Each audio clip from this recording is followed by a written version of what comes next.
Ligina, Evi dan Tino masuk ke dalam mobil.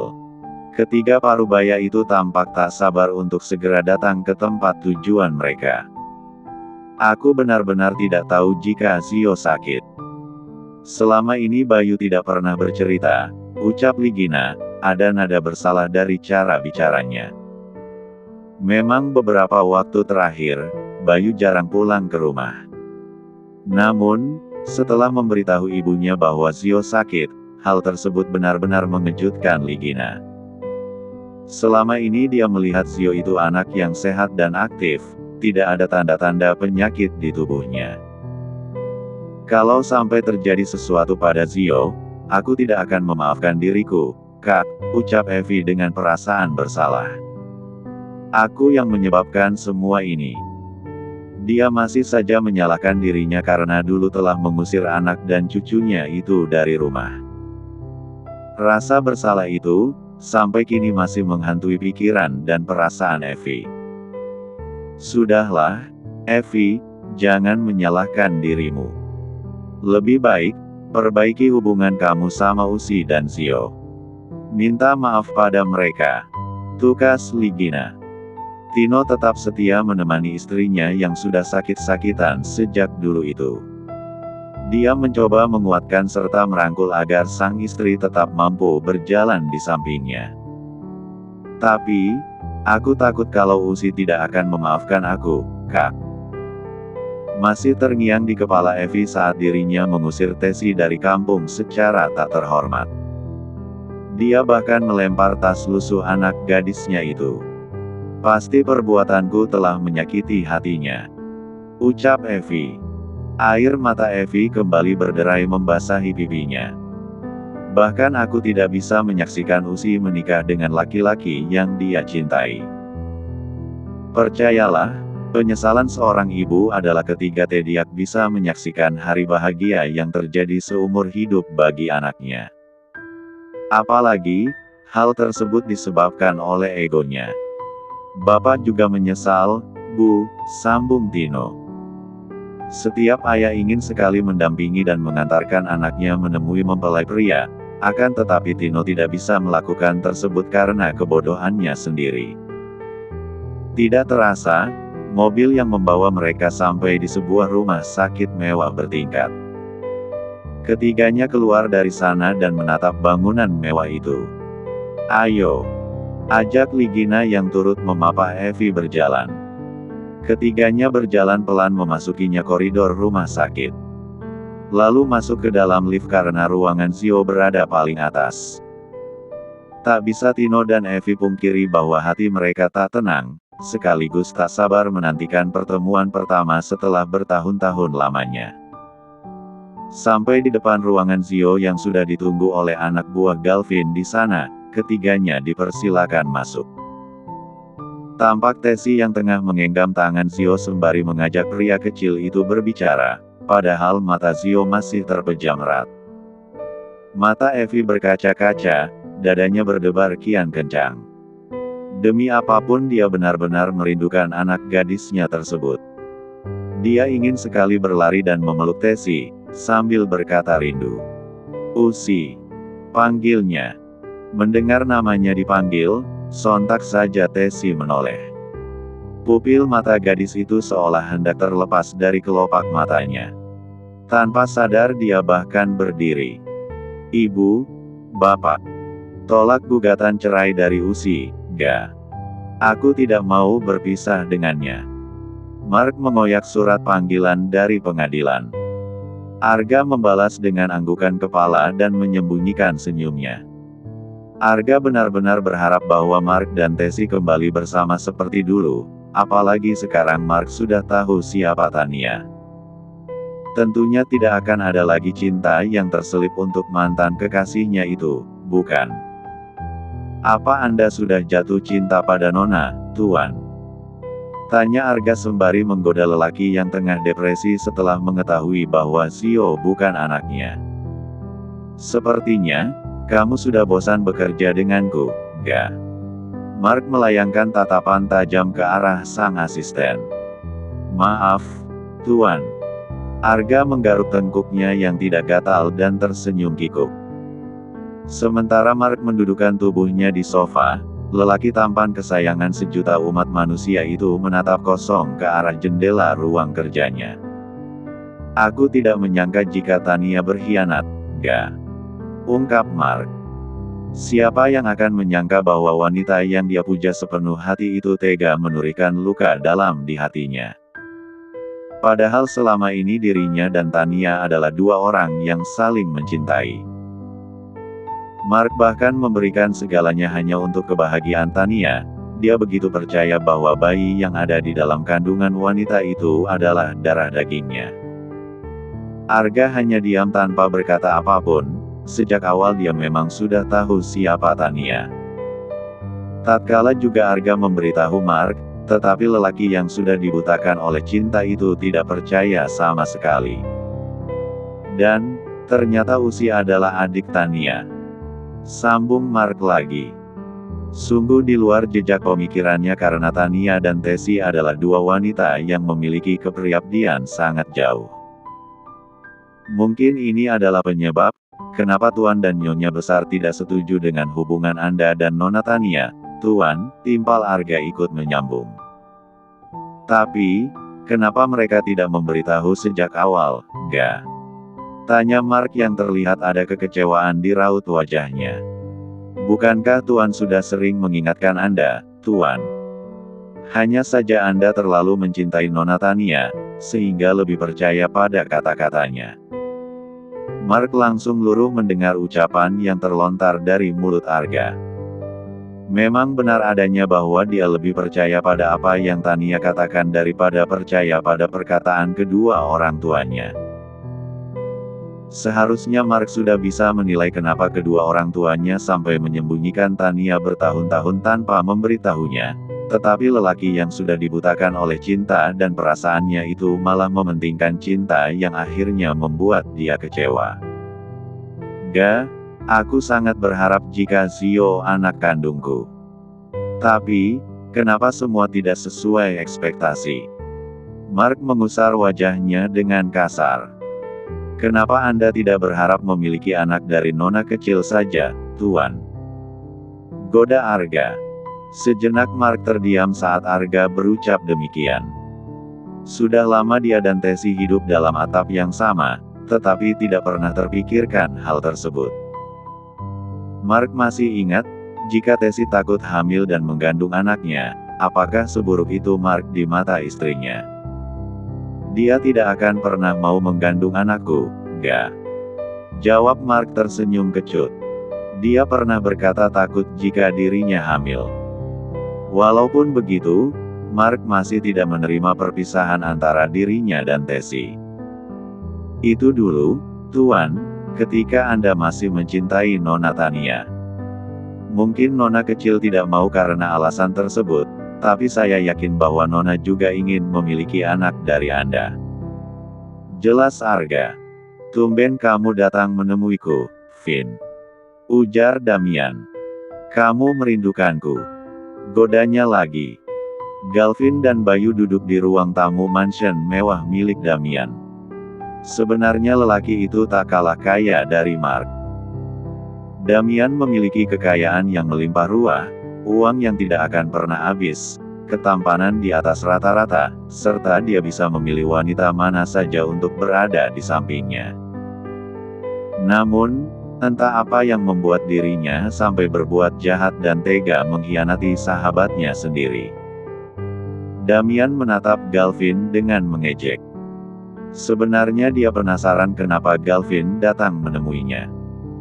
Apa ini ada hubungannya dengan Zio, anak kandung yang memang sudah dirinya ketahui sejak dulu? Katakan saja, apa maksudmu menemuiku, Finn? Ujar Damian seraya menyesap vodka yang ada di dalam gelasnya. Kamu pasti sudah tahu maksud kedatanganku. Jawab Galvin. Damian tertawa seperti iblis, tak salah dan tak berubah. Galvin sama saja seperti Mark yang bisa membaca semburat di wajahnya. Ternyata kamu masih bisa membaca pikiranku, Finn, ucapnya terkekeh. Apa masih ingin membahas tentang anak kecil itu? Bukan Damian tak menginginkan Zio, hanya saja dia benci karena Zio harus lahir dari rahim wanita jahat seperti Tania. Wanita yang telah merusak banyak pria. Ada rasa penyesalan di hati Damian karena pernah dengan sengaja menitipkan benih di rahim wanita yang menyerupai iblis itu. Sekarang, menyesal tak ada gunanya. Padahal niat Damian menghamili Tania adalah untuk menghancurkan Mark. Namun, setelah tahu semuanya Mark tak tampak hancur, dia malah lebih memikirkan Tesi yang tak jua kembali ke dalam dekapannya. Kamu pasti sudah tahu, kalau dia anak kandungmu, kata Galvin. Lalu, Damian masih terkekeh seolah tersenyum mengejek. Aku tidak peduli dia anak kandungku atau bukan, sambungnya kemudian. Sejak awal aku tidak menginginkannya. Bayu menggeleng mendengar ucapan yang terlontar dari mulut Damian. Tangan lelaki itu mengepal kian erat dengan rahang yang mengeras kuat. Andai saja Galvin tak menahan dirinya, sudah pasti dia akan melayangkan pukulan di wajah lelaki itu. Tak habis pikir, ada ayah seperti Damian yang tidak peduli pada anak kandungnya sendiri. Bahkan dengan enteng Damian berkata bahwa dia tidak menginginkan anak kecil yang jadi korban kejahatannya itu. Kamu benar-benar keterlaluan, Damian. Hardik Galvin yang ternyata tidak mampu juga menahan emosi. Zio itu anak kandungmu dan Tania, jika sejak awal kamu tidak menginginkan dia, kenapa kamu buat dia ada? Tidak ada seorang anak yang ingin dilahirkan, jika kehadirannya saja membuat orang tuanya seolah tutup mata, begitu juga dengan Zio. Dia hanya anak kecil yang tidak paham dan mengerti apa-apa. Bahkan dirinya saja tidak tahu siapa orang tua kandungnya. Selama ini dia selalu menyangka bahwa Tesi dan Mark adalah orang tua yang dikirim Tuhan untuk orang-orang sepertinya. Entah bagaimana nantinya ekspresi Zio setelah terbangun dan tahu semuanya. Pasti lelaki kecil itu akan sangat-sangat terluka. Damian masih tersenyum mengejek. Sama sekali dia tidak peduli dengan perkataan Galvin. Aku tidak pernah sudi memiliki anak dari Tania. Aku hanya ingin melihat kehancuran Mark, itu saja. Jawab Damian enteng dengan senyuman puas. Bayu menatap lelaki itu serius. Ada harapan yang terlihat jelas dari sorot matanya. Tuan, saya memang tidak mengenal Anda dan tahu masa lalu Anda. Tapi, tolong Zio, Tuan, Zio butuh pertolongan Anda. Jika Zio tidak segera menjalani operasi transplantasi tulang sumsum belakang, nyawanya tidak akan selamat. Mohon Bayu. Kali ini dia sampai menangkup kedua tangannya di dada dan benar-benar berharap bahwa Damian akan mengabulkan permintaannya. Hati Damian terenyuh, bohong jika dia tidak peduli dengan kondisi anaknya. Namun, entah kenapa saat mengingat siapa Tania semua rasa itu seolah tertutupi. Padahal, seperti yang dikatakan oleh Galvin, bahwa Zio hanya korban yang bahkan dia tidak tahu apa-apa. Damian tersenyum miring menatap Bayu dan Galvin. Aku akan menolong Zio dan memberikan tulang sumsum belakangku. Tapi, berikan Usi padaku. Anggap saja sebagai imbalannya. Dek, Usi. Tesi masih mematung di tempatnya ketika melihat kedatangan kedua orang tuanya. Apakah dia salah lihat? Ataukah saat ini dirinya tengah bermimpi? Bapak, Ibu, gumamnya dengan mata berkaca-kaca. 5 tahun lamanya dia tidak bersua atau sekadar bertanya kabar dengan kedua orang tuanya. Kini, keduanya malah berdiri di depannya. Tak bisa Tesi pungkiri bahwa kerinduan telah menghantam dadanya dengan begitu hebat.